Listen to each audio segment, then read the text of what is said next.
오늘 이 말씀 가지고 메시아를 찬양하십시오 라는 제목으로 말씀의 은혜를 함께 나누고자 합니다. 할렐루야. 오늘 또 수요 예배 기쁜 마음으로 이 자리에 나오신 성도님들 여러분에게 평안이 넘치시기를 주님의 이름으로 축복합니다. 우리 옆 사람에게 인사하겠습니다. 성도님은 볼 때마다 은혜가 되시는 분입니다 하고 인사하겠습니다. 예, 성도님은 볼 때마다 은혜가 되시는 분입니다. 그냥 은혜가 안 되시면 빨리 옆자리로 옮겨가시고요. 예, 은혜가 되시죠? 예. 오늘 이 시편 110편의 말씀은 제목에서 우리가 설교 제목에서 알 수 있듯이 메시아에 관한 예언의 내용들을 담고 있습니다. 그래서 오늘 이 시편 110편에서 말하고 있는 그 메시아를 우리가 찬양하자라는 그런 말씀을 듣고자 합니다. 이 시편 110편은 누구의 시라고 되어 있냐면 표제어에 보면은 다윗의 시입니다.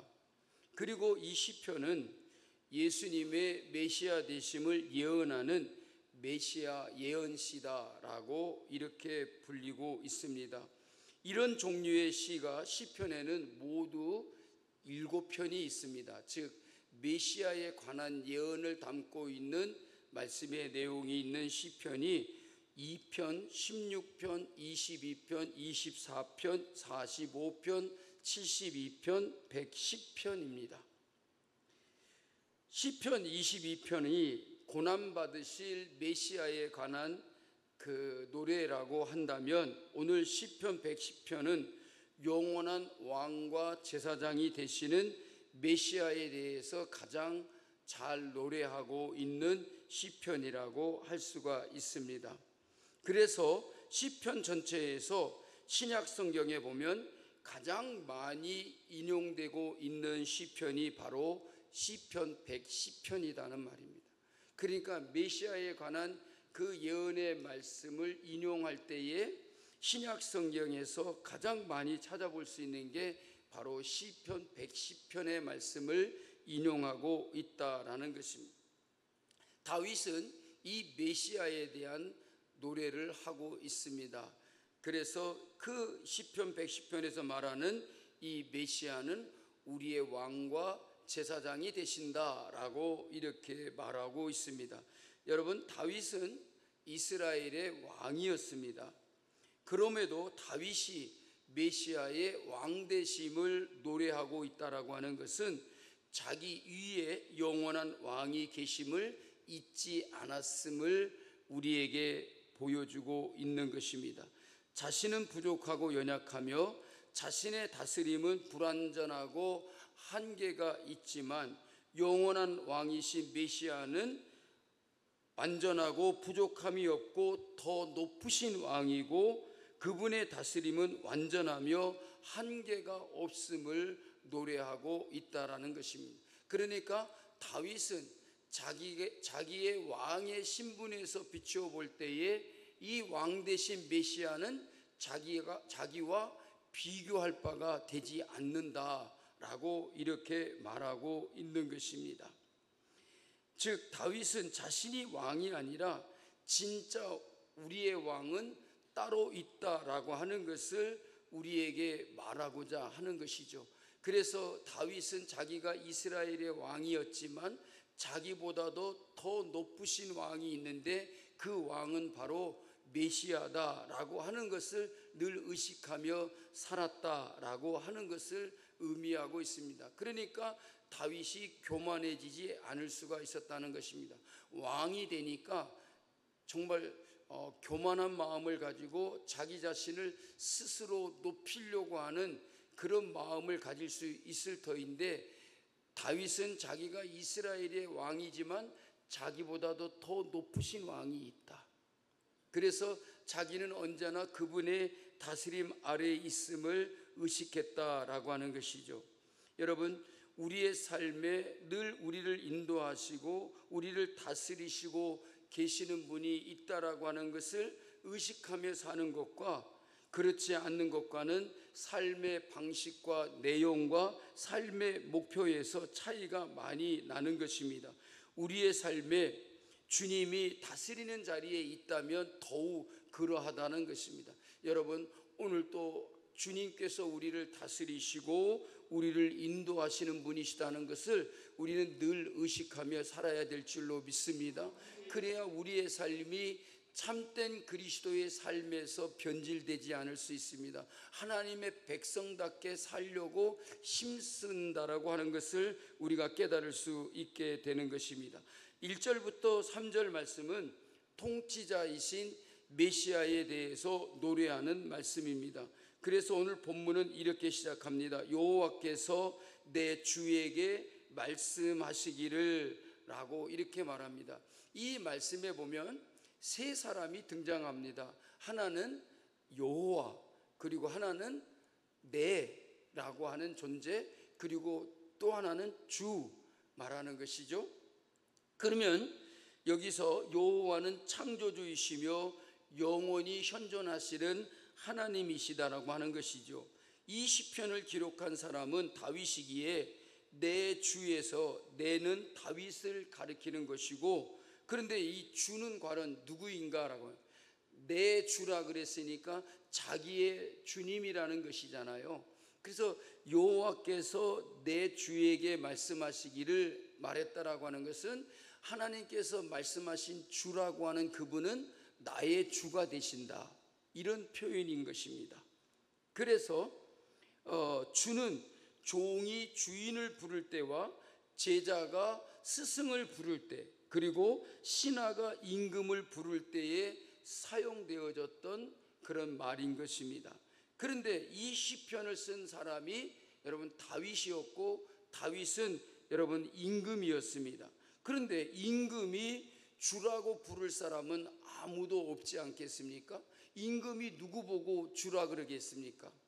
그런데 다윗은 자기가 임금인데도 내 주라고 부르는 자가 있었다라고 이렇게 말하고 있는 것이죠. 그래서 만약에 한 나라의 왕이 다른 나라의 왕에게 그를 보고 내 주라고 부른다면 그 상황은 굉장히 치욕적인 것일 것입니다. 자기가 다른 나라 왕보다도 못한 자다라고 하는 그런 의미일 것이라고 하는 것입니다. 그런데 여기에서 주라고 이렇게 표현하고 있는 이 단어는 히브리어의 아도니아라고 하는 말을 번역한 말입니다. 이 아도니아라는 단어가 매우 재미있는 말인데요, 이스라엘 백성들은 하나님의 이름을 기록해 놓고도 성경을 읽을 때에 그 하나님의 이름을 읽지 않았습니다. 그래서 늘 구약 성경에서 하나님이라는 단어가 나오면 하고 지나갔어요. 여러분들이 모를까 봐 그러는 거예요. 야훼라는 단어거든요. 우리가 말하는 여호와라는 단어는 히브리어로 야훼라는 거예요. 그래서 여호와라고 번역된 이 말을 요즘 현대의 성경에서는 그냥 야훼라는 단어로 번역하지 않고 그냥 씁니다. 왜냐하면 하나님의 이름의 고유명사이기 때문에 그 이름을 번역하지 않고 야훼라고 하는 거예요. 그러니까 구약 성경을 기록해 놓고도 야훼라는 단어가 오면 하고 그냥 묵음을 하면서 지나갔다는 거예요. 그러니까 이 하나님이라는 단어를 읽지 않는다라고 하는 게 자기들에게는 뭔가 좀 불편하고 이게 뭔가 안 좋은 의미인 거예요. 그래서 그 야훼라는 단어를 대신할 만한 하나님의 이름을 기록한 것이 뭐냐면 주라는 말이에요. 하나님 야훼라고 읽지 않고 그냥 주라고 읽었는데 그게 히브리어 원어로는 아도나이라 그랬대요. 그래서 야훼를 대신할 단어로 사용된 단어가 바로 아도나이라는 말이에요. 근데 그 아도나이라는 말이 바로 주라고 하는 뜻을 가지고 있는 단어인 것입니다. 그래서 주, 곧 아도나이는 종과 제자, 신하가 자신의 윗사람을 부를 때에 아도나이라고 이렇게 불렀다라고 하는 것이죠. 그러니까 하나님의 이름을 부를 때에 인간이 아도나이라고 이렇게 대신 불렀다라는 것입니다. 그래서 왕인 다윗이 주라고 말하는 것은 하나님을 부르는 말이라고 할 수가 있습니다. 그런데 여기 보면 여호와께서 내 주에게 말씀하셨다. 그러면 이 주라고 하는 단어가 하나님이라면 하나님이 하나님에게 말했다, 이 말이 되는 것 아니겠습니까? 그러니까 여기서 말하는 아도나이는 곧 여호와 야훼 하나님을 말하고 있는 것이 아니라는 것을 우리가 볼 수가 있습니다. 그래서 여호와께서라고 했을 때 여호와는 바로 우리가 삼위일체 하나님으로 잘 알고 있는 성부 하나님 말하는 것이고, 주는 곧 메시아를 가리키는 성자 하나님을 가리킨다라고 말할 수가 있습니다. 그러니까 여호와께서, 성부 하나님께서 다윗의 주 곧 누구입니까? 메시아, 성부 하나님이신 예수님에게 말씀하셨다라고 하는 것입니다. 여러분, 후에 바리새인들이 예수님의 메시아 되심을 부정하고 당신이 다윗의 자손인데 당신의 조상인 다윗보다 더 높은 존재냐라고 이렇게 물었을 때에 예수님께서 바로 이 시편 110편의 말씀을 인용해서 성경에 그렇게 말씀하였고 기록되었느니라 이렇게 말했어요. 그러니까 바로 다윗이 내 주라고 불렀다라는 것이죠. 그러니까 당신이 다윗의 자손인데 어떻게 다윗보다도 당신이 더 큰 사람이라고 말하느냐, 높은 자라고 말하느냐, 그게 말이나 되느냐라고 했을 때에 예수님은 바로 이 시편 110편의 이 말씀을 인용해서 자신이 메시아 되심을 증거했다라는 것입니다. 그래서 여호와께서 내 주에게 말씀하시기를 뭐라고 말씀하셨냐면, 내가 내 원수들로 내 발판이 되게 하기까지 너는 내 오른쪽에 앉아 있으라 하셨도다, 이렇게 말하고 있습니다. 이 말은 그러니까 다윗에게 한 말이 아닙니다. 누구에게 한 말이냐면 하나님께서 메시아 되시는 예수님에게 말했다는 것이죠. 그래서 내 원수들로 내 발판이 되게 하시기까지, 다시 말하면 그 원수들이 내 발판이 된다라는 말은 뭐냐면 그의 발로 그들을 밟는다라는 그런 의미겠죠. 발 아래 둔다는 것은 바로 그런 것이죠. 발판이 되게 하신다. 그리고 너는 내 오른쪽에 앉아 있으라 하셨도다 라고 했었어요. 바로 메시아 곧 예수님을 두고 말씀하신 것이라는 말입니다. 그러니까 내 원수들로 내 발판이 되게 하시기까지는, 이 말은 원수를 완전히 제압하고 꼼짝하지 못하게 만든다라는 그런 말인 것입니다. 여러분, 고대 전쟁에서 승전한, 전쟁에서 이긴 나라의 임금은 패전한 나라 임금의 목을 발로 밟는 그런 관습이 있었다라고 하는 것입니다. 그러니까 전쟁에서 이긴 승전한 왕은 전쟁에서 패한 그 나라의 왕의 목을 발로 짓밟았다는 거죠. 다시 말하면 그들을 완전히 정복했다라고 하는 그런 말입니다. 바로 거기서 나온 표현이 바로 이 말씀이라는 것이죠. 여호수아 10장에 보면 여호수아의 명령으로 이스라엘 자손이 기브온을 대신하여 가나안 남쪽에 위치했던 다섯 왕과 전쟁을 벌인 내용이 나오고 있습니다. 그 전쟁에서 태양과 달이 중천에 머물러 있기도 했습니다. 이스라엘 자손들은 그 전쟁에서 승리를 하고 패전한 다섯 왕의 목을 발로 밟았다라는 그런 기록이 있습니다. 이것은 바로 메시아 되신 그리스도께서 죽음의 권세를 깨뜨리시고 마귀를 짓밟으시며 우리로 하여금 죄로 말미암아 멸망케 하려고 하는 그 마귀를 짓밟으셨다는 것입니다. 사탄의 권세를 완전히 굴복시킬 것을 예표하고 있는 말씀이라는 것입니다. 그리고 메시아의 위치는 하나님의 오른쪽이다라고 이렇게 말합니다. 여러분, 여기서 말하는 오른쪽은 위치를 말하는 게 아닙니다. 그러니까 오른쪽이라고 하는 내가 이렇게 오른쪽 그러니까 여러분들은 왼쪽인데? 제가 말하는 것과 반대니까 여러분들은 오른쪽 하면 어느 쪽이죠? 오른손을 들어보시죠. 이쪽이잖아요.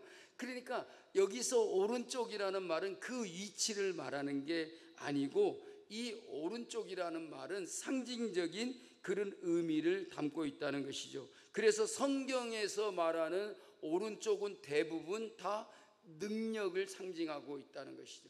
오른팔이라고 했을 때, 오른손이라고 했을 때 그것은 단순히 하나님이 무슨 오른손잡이고 오른손을 쓴다는 게 아니라 그것은 바로 하나님의 능력을 상징하는 그런 말이었다라고 하는 것입니다. 그래서 우리 그리스도인들이 좋아하는 성경 구절 중에 대표적인 것이 이사야서 41장 10절 말씀에 보면 두려워하지 말라 내가 너와 함께함이라 놀라지 말라 나는 네 하나님이 됨이라 내가 너를 굳세게 하리라 참으로 너를 도와주리라 참으로 나의 의로운 오른손으로 너를 붙들리라 이렇게 말했어요. 그러니까 참으로 나의 의로운 오른손으로 붙들리라는 말은 그 오른편이 의를 상징하고 있고 능력을 상징하고 있다라고 하는 것이요.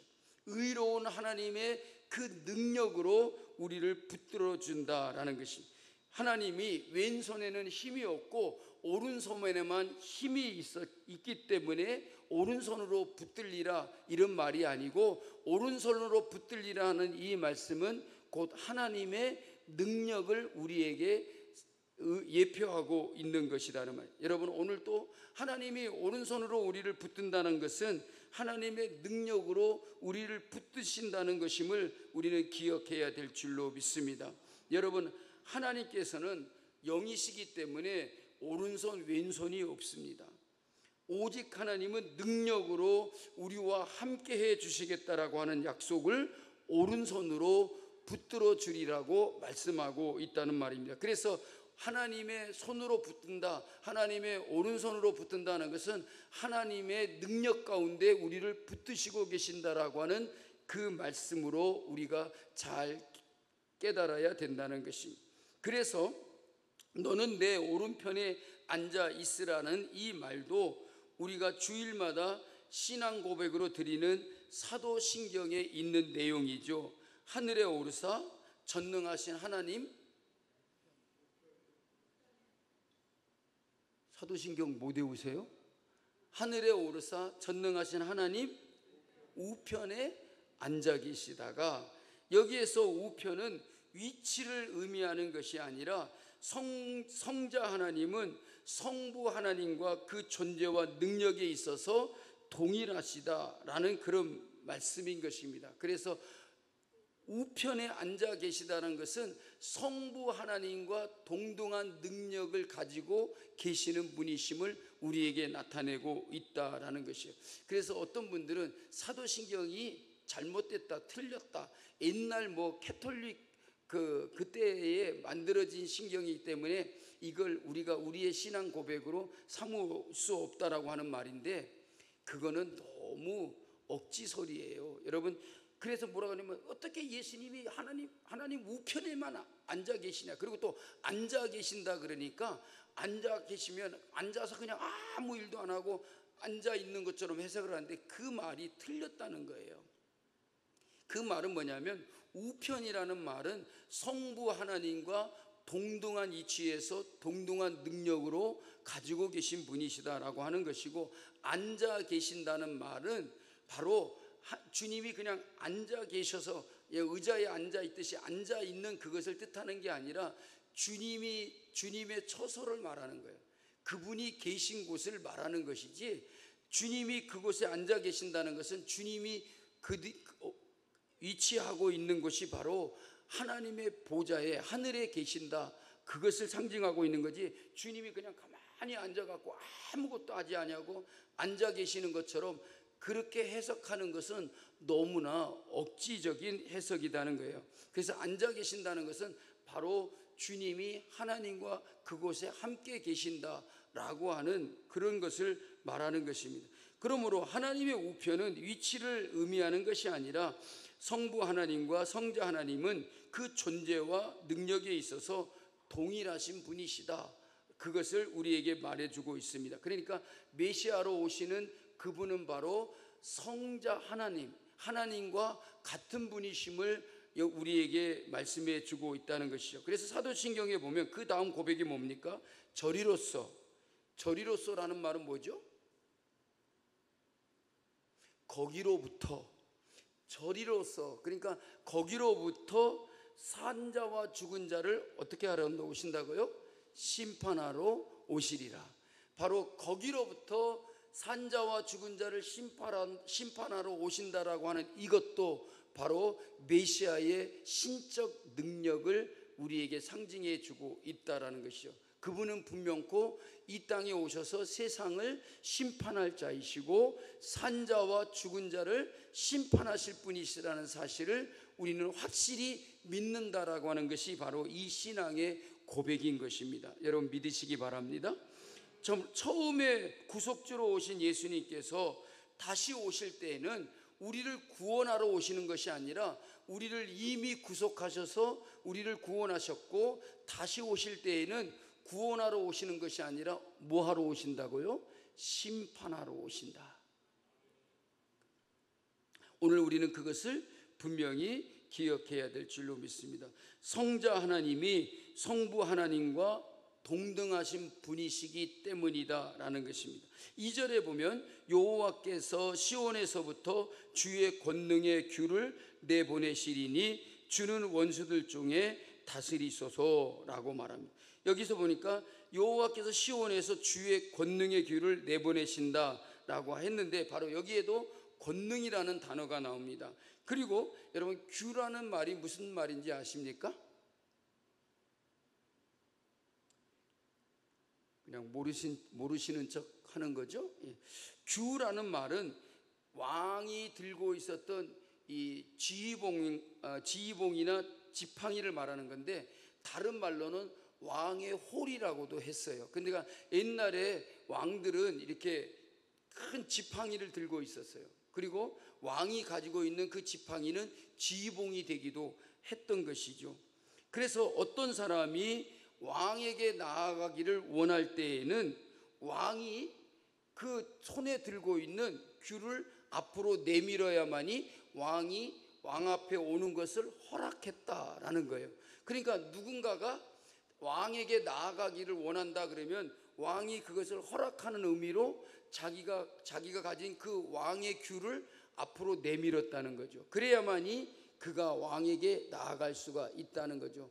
왜냐하면 거기에는 여러 가지 의미가 있습니다. 그런데 귤을 내밀지 않았는데 왕에게 나아가는 사람은 왕이 허락하지 않았는데도 왕에게 나아감으로써 그를 죽일 수도 있었습니다. 왜 그러냐면 왕의 신변의 보호를 위해서도 그랬다는 거예요. 그렇죠? 아무나 그냥 왕에게 함부로 막 나아갈 수 있다면 왕이 위험에 처할 수도 있어요. 어떤 사람이 와가지고 무슨 짓을 하는지 모르는 것 아니겠습니까? 그러니까 왕이 가지고 있는 그 균은 왕의 그 권능이요 권세를 상징하고 있다는 것입니다. 그렇게 했던 것은 바로 왕에게 출입하는 것을 철저하게 통제함으로 아무나 왕에게 함부로 나아갈 수 없도록 함으로써 왕이 시해를 당하거나 위험에 빠지는 것을 막기 위해서 그렇게 했다는 것입니다. 그래서 사람들에게 왕을 만나는 것이 그리 쉬운 일이 아님을 인식시켜 가지고 왕의 권위를 높이려고 하는 그런 이유도 있었다라고 하는 것이죠. 그러니까 왕이 허락해야만이 왕에게 나아갈 수 있다라고 하는 것은 그 왕의 권위가 얼마나 큰가라고 하는 것을 사람들에게 보여주고 있다는 거죠. 이와 같은 예를 우리는 구약 성경에서 찾아볼 수가 있습니다. 어떤 경우입니까? 바로 에스더에게서 찾아볼 수가 있습니다. 이제 새벽기도회 때 오늘로서 느헤미야를 마쳤잖아요. 그래서 느헤미야를 마쳤는데 이제 그 성경이 끝나면 다음에는 어떤 성경을 가지고 새벽에 말씀을 전해야 되나 하고 고민을 하는 거예요. 그래서 느헤미야를 딱 펴놓고 봤어요. 어느 성경이 어울릴까 그랬더니 그 다음 성경이 에스더라고. 그래서 그냥 내일 새벽부터는 이제 에스더서를 말씀을 함께 나눌 거예요. 그러니까 이 에스더에서도 보는 바와 같이 에스더가 아수에로 왕에게 나아가는 일이 있었잖아요. 왜냐하면 모르드게가 하만이 이스라엘 백성들에게 아주 교묘한 꾀를 만들어 갖고 그 이스라엘 백성들을 다 그 공경에 빠뜨리고 이스라엘 백성들을 참멸하려고 그렇게 일을 꾸미는 것을 누가 알았습니까? 모르드게가 알았잖아요. 그럼 모르드게는 누구죠? 여러분들이 다시 생각나게 하기 위해서 그냥 얘기하는 거예요. 에스더 얘기하고 그냥 가면 되는데, 이제 하만도 나왔고 모르드게는 에스더의 삼촌이잖아요. 그래서 모르드게가 에스더에게 뭐라고 하면, 너를 하나님께서 왕비로 삼은 것은 이때를 위함인 줄 누가 아느냐. 너를 그냥 왕비로 삼은 게 아니고 이때를 위하여 너를 왕비가 되게 하신 것이 아니냐라고 말했어요. 그래서 에스더가 이제 왕이 자기를 만나주지도 않는 거예요. 그러니까 그때 당시에 에스더가 아수로 왕을 만난 지 30일이 지났어요. 그냥 한 달이 지나도록 한 번도 왕 앞에 나아가지를 못했다는 거예요. 그러니까 왕이 자기를 부르지도 않는데 무턱대고 왕 앞에 나아가면 자기가 죽을 수도 있어요. 함부로 네가 뭔데 왕에게 나오느냐라고 해가지고 끌려가서 죽임을 당할 수도 있어요. 그래서 에스더가 아주 유명한 말을 했죠. 무슨 말을 했을까요? 죽으면 죽으리라, 그 말을 한 거예요. 왜 죽으면 죽으리라 그랬을까요? 왕이 자기에게 나오는 것을 허락하지 않았는데도 불구하고 왕에게 나아가면 그가 죽을 수도 있다는 거죠. 그래서 아수르 왕에게 나아가기를 에스더가 주저했더라는 것이죠. 왕의 손에 쥐고 있는 그 귤을 앞으로 내밀어야 나갈 수 있는데, 왕이 그 귤을 내밀지 않으면 허락하지 않는 것이 되어서 그가 죽을 수밖에 없는 그런 위험에 처하기 때문이라는 것이죠. 그래서 주의 권능의 귤을 내보내신다라고 하는 것은 하나님께서 메시아이신 그리스도에게 세상을 다스리시는 고난을 이임하심으로 메시아는 왕으로서 이 땅에 오심을 우리에게 말씀해 주고 있는 것이라는 것. 그러니까 그에게 귤을 내보냈다는 것은 그에게 왕이 지는 귤을 주었다는 거 아니에요. 그래서 메시아는 이 땅에 오시는 우리의 왕이 되시는 분이시다, 그것을 우리에게 말씀해 주고 있다는 것입니다. 그래서 예수님께서는 이 땅에 오셔서 원수들을 멸하시고 하나님의 나라를 세우시고 이 땅에 거룩한 하나님의 백성들을 구원하실 것을 예언하고 있다는 것입니다. 그래서 3절 말씀에 뭐라고 말하냐면, 주의 권능의 날에 주의 백성이 거룩한 옷을 입고 즐거이 헌신하리니 새벽 이슬 같은 주의 청년들이 죽게 나오는도다 라고 이렇게 말했어요. 여기 보니까 하나님께서, 여호와께서 메시아에게 귤을 주어서 그 귤을 가지고 이 땅에 왕으로 오시는데, 그 주님의 권능의 날에, 즉 메시아이신 그리스도께서 그 왕의 귤을 가지고 오시는 그 권능의 날이라는 거죠. 그러니까 이 땅에 오신 예수님은 메시아로서 이 땅에 오시는 왕으로서의 그 임재를 말하고 있다는 거예요. 그 권능의 날에 그분이 오시니까 어떻게 한다고요? 주의 백성이 거룩한 옷을 입고 즐거이 어떻게 한다고요? 헌신한다. 그런데 그들을 가지고 뭐라고 말하냐면 새벽 이슬 같은 주의 청년들이다, 이렇게 말하고 있어요. 우리 다니엘 청년부 수련의 주제가 뭔지 아십니까?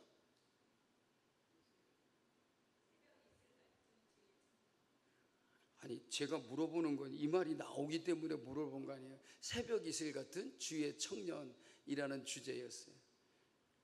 바로 여기서 나온 단어이거든요. 그런데 주의 권능의 날에, 그러니까 메시아가 이 땅에 오실 때에 주의 백성들이 거룩한 옷을 입고 즐거이 헌신하는데, 그들이 어떤 사람이냐면 새벽 이슬 같은 주의 청년이다 라고 이렇게 말했어요. 여러분, 바로 주의 권능이라는 이 말은 2절에서 말하는 것과 같이 여호와께서 주의 권능의 호를, 그 귤을 내어보내시고 그 귤을 가지고 왕으로서 오시는 그리스도가, 메시아가 원수들을 통치하시는 날을 의미하고, 여기에서 주의 백성들은 그리스도의 속죄를 통해서 구원받은 하나님의 백성들을 뜻하고 있는 것이라는 말입니다. 그러므로 다윗은 메시아께서 그 속의 사역을 마치시고 온전한 통치를 시작하는 날, 그의 백성들이 참으로 거룩한 옷을 입고 그 앞에 나오리라 라고 이렇게 말합니다. 여러분, 오늘 또 우리는 예수님을 우리의 구주시요, 예수님은 우리의 메시아이시고 그분은 우리를 통치하시는 왕으로서 우리가 믿음을 가질진데, 우리는 거룩한 옷을 입고 즐거이 그 앞에 헌신하며 살아가는 우리가 되어야 될 줄로 믿습니다. 그런데 그런 자들을 왜 새벽 이슬 같은 주의 청년이라고 했을까? 여기서 청년이라는 말은 단지 젊은 사람들만 뜻하는 말이 아니라는 것입니다. 상반절에서 말한 주의 백성과 같은 의미로 영원한 생명으로 충만한 하나님의 백성들을 상징하고 있는 말입니다. 그래서 여기서 뭐 새벽 이슬 같은 주의 청년이라 그러니까 그냥 청년들에게 해당되는 말이고 여러분들하고는 아무 상관이 없는 말처럼 그렇게 들으면 안 된다는 거예요. 청년들도 이 말을 자기들에게 하는 말처럼 그렇게 착각하면 안 된다는 거예요. 여러분, 주의 백성들은 어떤 사람과 같으냐면 새벽 이슬과 같은 주의 청년이라고 말씀하고 있습니다. 그러니까 여러분들도 주님 앞에 나와 즐거이 거룩한 옷을 입고 헌신할 때에 여러분들은 새벽 이슬과 같은 주의 청년들과 같은 자라는 말입니다. 이 새벽 이슬과 같은 주의 청년이라는 이 말이 얼마나 중요한 뜻을 가지고 있느냐면, 여러분, 한낮에는 풀들이 다 말라 있는 것 같아도 여러분 새벽이 되면 그 새벽에 나가보면 그 풀잎들에 뭐가 맺혀 있죠? 이슬이 맺혀 있어요. 다 시골에서 살아본 경험이 있는 분들이 새벽에 나가면 풀잎에 이렇게 이슬방울이 맺혀 있잖아요. 그러니까 그 이슬은 참 깨끗해요. 그 영롱한 맑은 빛을 뜨고 있고 햇빛에 비치면 보석과 같이 막 반짝반짝 빛나요. 그러니까 뭐 이런 뭐 비와 같이 막 뭐 그냥 많이 쏟아지는 그냥 그런 물이 아니라는 거예요. 비에는 여러 가지 막 불순물도 섞여 있을 수 있고, 또 땅에 흘러가는 물은 뭐 흙탕물일 수도 있어요. 근데 풀잎에 맺혀 있는 물은 정말 깨끗하고 청량한 맑은 물방울이에요. 그래서 바로 이 새벽 이슬이라는 이 말은 정말로 그 풀잎에 맺혀 있어서 그 이슬을 통해서 많은 생명체들이 살아나듯이 영적인 생명력을 가진 하나님의 백성들을 뜻하고 있다는 것이죠. 여러분, 우리는 시들시들한 사람들이 아니라 정말로 주의 은혜로 생명력이 넘치는, 우리가 정말로 죄에서 구원받고 멸망의 자리에서 하나님의 거룩한 백성으로 구원받은 정말로 생명력이 살아있는 하나님의 거룩한 백성인 줄로 믿습니다. 그렇기 때문에 오늘 우리는 새벽 이슬과 같은 그런 성도들임을 언제나 잊지 말아야 할 것입니다. 여러분, 새벽에는 이슬이 맺혀지지 않는 풀잎이 없다라고 하는 것입니다. 그처럼 하나님의 백성들은 정말로 이렇게 순수하고 깨끗하고 맑고 생명력을 가진 그런 백성들임을 우리에게 말해주고 있다는 것입니다. 그런데 여기 보면 주의 청년들이라 그랬어요. 그냥 청년들이 아니라 주의 청년들이라 그랬어요. 그러니까 세상의 청년들도 아니고 그냥 인간적인 그런 청년들이 아니고 주의 청년들이라 그랬어요. 그러니까 이 말은 젊은이들을 일컬어서 말하는 게 아니고 주의 백성된 자와 주의 백성이라는 말과 주의 청년이라는 말은 동의어와 같다는 거예요. 여러분들 자신은 늙은이가 아닙니다. 우리가 아무리 나이가 들고 노쇠하여도 주님께는, 우리 하나님 앞에서는 주의 청년들과 같다. 주의 청년들이다. 우리는 시들시들한 사람이 아니라 정말로 청년과 같은 그런 생명력을 가진 자들임을 우리는 잊지 말아야 할 것입니다. 여러분, 청년들 중에도 그렇지 못한 사람이 있고 아무리 나이가 들고 늙었어도요, 여러분, 청년과 같은 그런 사람들이 있다는 말이에요. 그래서 우리를 일컬어서 주의 청년, 주님 안에 있으면 우리가 날마다 강건하고 힘이 있고 능력이 넘쳐나고 하나님의 거룩한 그 은혜를 입고서 새벽 이슬과 같은 생명력이 넘쳐나는 그런 하나님의 백성임을 여러분 잊지 마시기를 주님의 이름으로 축복합니다. 이 4절부터 7절은 제사장과 승리자이신 메시아를 노래하고 있습니다. 4절에 보면 여호와는 맹세하고 변하지 아니하시리라. 이르시기를 너는 멜기세덱의 서열을 따라 영원한 제사장이라 하셨도다 라고 했습니다. 여러분, 메시아이신 그리스도께서 멜기세덱의 서열을 따라서 영원한 제사장이 되신다라고 하시는 말씀입니다. 창세기 14장에 보면 가나안 북부 4개 나라 연합군과 가나안 남부 5개 나라 연합군 사이에 여러분 전쟁이 벌어졌습니다. 그때에 승전한 북부 연합군이 남쪽 소돔에 살고 있었던 그 롯과 함께 그를 끌고 갔습니다. 그래서 아브라함이 그 가나안 북부 연합군을 쫓아가 가지고 용감하게 롯을 구출해 갖고 왔습니다. 그래서 그 아브라함이 318명의 군사들을 거느리고 가서 롯과 함께 끌려갔던 그 사람들을 다 되찾아왔습니다. 그때에 살레망 멜기세덱이라는 이 말이 나오고 있습니다. 아브라함은 전리품으로 얻은 것의 10분의 1을 그 살레망 멜기세덱에 드렸다라고 말했습니다. 그런데 이 멜기세덱은 신약성경 히브리서에서도 다시 나옵니다. 히브리서 기자는 멜기세덱이 살렘 왕이며 아버지도 없고 어머니도 없고 족보도 없고 시작한 날도 없고 생명의 끝도 없는 분이시며 하나님의 아들과 닮아서 항상 제사장으로 있는 분이시다라고 이렇게 말하고 있습니다. 그러고 보니까 이 멜기세덱은 인간이 아님을, 사람을 말하고 있는 게 아님을 알 수가 있습니다. 그래서 아브라함이 그 가나안 연합군과 싸워서 그 롯을 데리고 오고 얻었던 전리품을 11조를 멜기세덱 왕에게 드렸다는 것은 그것은 어느 나라의 왕이 아닙니다. 그리고 히브리서 기자가 말하는 이 살레망 멜기세덱은 이 땅의 왕을 말하는 게 아니라 이분은 하나님을 상징하고 있다는 거예요. 그래서 아브라함이 그 전리품의 11조를 드렸다고 하는 것도 하나님께 드림을 말해주고 있다는 것이죠. 그리고 히브리서 기자가 말하는 것처럼 이 제사장 멜기세덱은 영원한 제사장이신 하나님으로 보는 것입니다.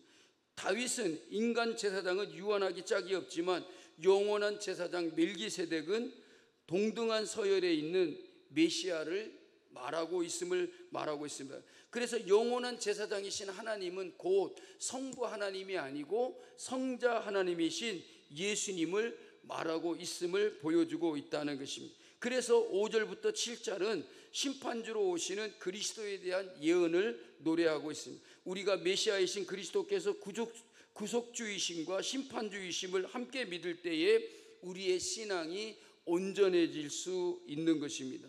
우리 주님은 구속주이기 때문에 우리를 위해서 목숨을 주실 정도로 우리를 사랑하시고 우리를 죄에서 구원하여 주신 분이시라는 것입니다. 또한 그가 심판주가 되시기 때문에 마지막 날에 주의 권능의 날에 이 땅에 오셔서 정말로 산자와 죽은 자를 심판하실 것이고 하나님의 거룩한 백성과 지옥에 처할 세상 사람들을 하나님께서 반드시 심판하실 것이라는 거예요. 그러므로 우리는 이 땅에 오신 메시아 하나님의 아들 예수 그리스도가 영원한 우리의 제사장이 되고 또한 우리의 왕이 되시며 우리의 심판주가 되심을 우리는 언제나 잊지 말고 살아가는 우리가 되어야 될 줄로 믿습니다.